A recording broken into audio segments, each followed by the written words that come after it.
muradım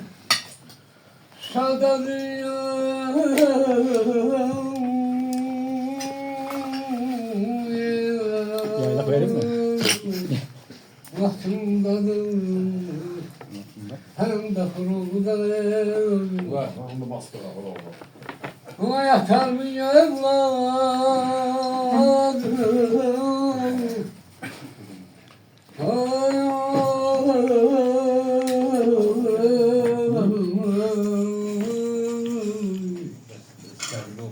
yatar mı evladım yanımdan gitmeyin canım vatana gitmeyin canım ama bir gün sonra değil vatana gitsen git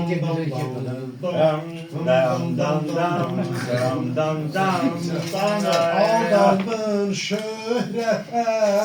Kim okuyor bu? Hasan sen söyledin. Aldandın ada. Yelli tanımsın. Aldandın şöhrete. Aldandın ada. Özünüz elinle güzel satıldın sen yada.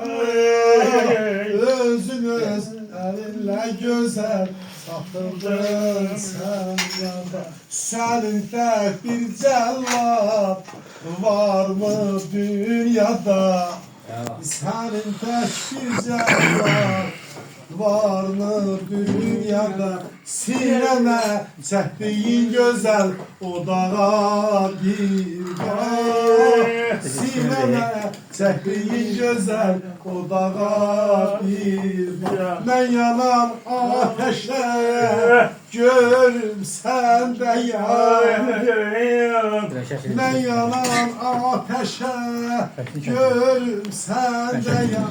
Yara köz olur hanı bağlayan. Geldim kimi hazin ağlayan. Bir çeşkin şahidi güzel ulağa bir bak. Könlümü dünyaya ekleyim Allah. Git. Yedin ha.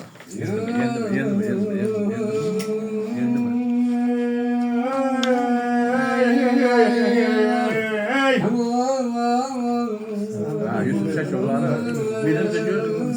Bu şeref öyle. Kafam Ali'ye gönder. Dilberayım oğlu boğazını aldı. Video. Vazgeçmemeli sevgili canım benim.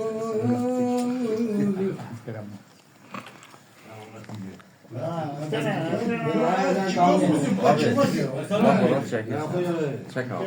Sen